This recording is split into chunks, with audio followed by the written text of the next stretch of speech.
Assalamualaikum warahmatullahi wabarakatuh.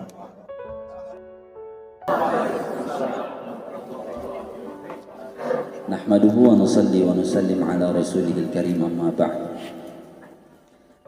Hadirin yang dimuliakan Allah Subhanahu wa taala, kembali kita bersyukur kepada Allah Subhanahu wa taala, yang mana Allah Subhanahu wa taala masih memberikan kita berbagai macam nikmat, baik yang nampak maupun yang tidak nampak. Yang kalau seandainya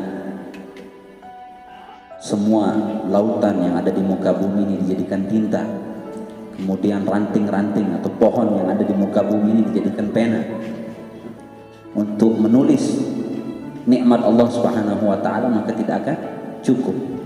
Wa in ta'uddu ni'matallah la tuhsuha.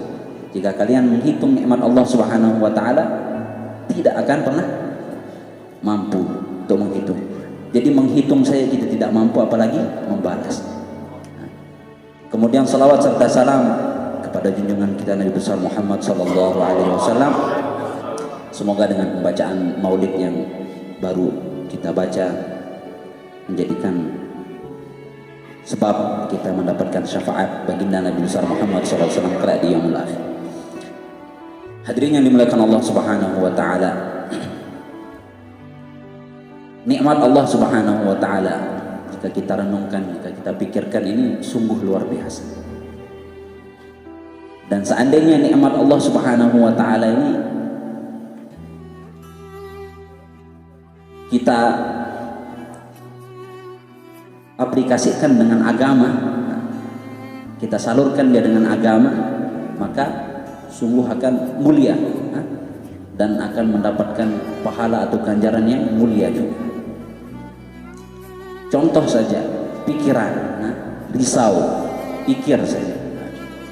Nikmat pikir ini yang Allah berikan kita ini, yang Allah berikan kepada kita ini, seandainya kita betul-betul kita jadikan pikir kita ini untuk kemaslahatan atau untuk manfaat yang baik, maka ganjaran atau pahala yang akan diberikan oleh Allah Subhanahu wa taala ini besar.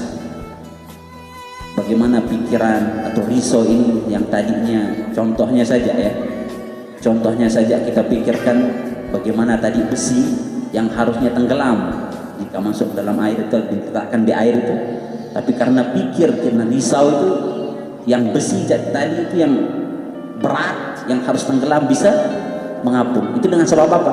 Sebab pikir dulu, sebab pikir. Seandainya sekarang ini kita pikirkan bagaimana saudara kita, bagaimana teman kita, bagaimana keluarga kita ini yang jauh dari agama, jauh dan dekat kepada Allah SWT, kita pikirkan sungguh luar biasa, sungguh luar biasa yang Allah akan berikan ganjaran kepada kita. Apalagi dengan nikmat-nikmat yang lain. Jadi berbagai macam nikmat Allah berikan kepada kita. Jadi kita harus pikirkan dan kita harus terapkan atau kita tempatkan pada tempatnya.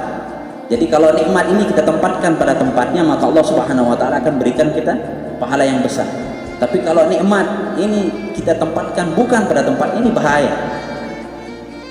Contohnya saja, nikmat apa yang Allah berikan kepada bukan anak-anak muda saja, kita semua. Nikmat cinta ini, nikmat cinta ya. Kalau kita benar-benar tempatkan dia pada tempatnya, maka sungguh luar biasa. Kalau cinta ini kita tetap cinta kepada Allah, cinta kepada Nabi Muhammad SAW, cinta kepada para ulama, maka dengan sebab cinta ini bisa mengantarkan orang masuk ke dalam surga.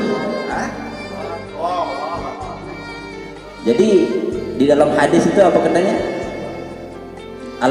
Almar'u ma'aman ahad. Ya. Jadi seseorang itu bersama sesiapa yang dia cintai. Jadi kalau cinta kepada Allah, cinta kepada agama, cinta kepada orang-orang yang soleh, maka kita akan dikumpulkan bersama orang-orang soleh juga. Wa husyira yaumal qiyamati ma'ah.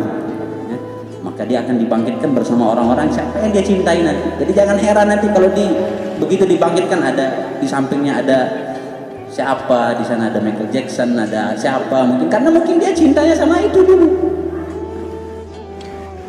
Jadi seperti itu. Nah, tapi kalau itu cinta ya, nikmat cinta. Kalau kita tempatkan pada tempatnya, maka dia akan bahagia, akan sukses dan akan bahagia. Tapi kalau cinta ini tidak kita tetapkan, tempatkan bukan pada tempatnya, ini bahaya. Jadi hadirin yang dimuliakan Allah Subhanahu wa taala, itu nikmat yang Allah berikan. Jadi kita harus jaga dan kita harus berikan hak nikmat itu pada tempat. Insyaallah ya. Jadi hadirin yang dimuliakan Allah Subhanahu wa taala, semua manusia ini punya masalah. Yang miskin punya masalah, yang kaya punya masalah, yang jomblo punya masalah, yang sudah berkeluarga punya masalah. Semuanya punya masalah. Dan Allah Subhanahu wa taala mengirimkan Rasulullah sallallahu alaihi wasallam sebagai penyelesai masalah. Jadi barang siapa yang kaya tadi punya masalah, ikut cara Nabi, selesai masalahnya. Yang kaya punya masalah, ikut cara Nabi, selesai masalahnya. Yang jomblo ikut cara Nabi, selesai masalah. Insyaallah, insyaallah. Yang belum istiqomah ikut cara Nabi SAW, maka insyaallah akan istiqomah. Insyaallah ya. Mungkin ini saja yang dapat saya sampaikan, kurang lebihnya mohon maaf. Kita tutup dengan doa akhiratul majlis. Subhanakallah bihamdihi, subhanakallah bihamdika, asyhadu an la ilaha illa anta, astaghfiruka wa atubu ilaik. Assalamualaikum warahmatullahi wabarakatuh.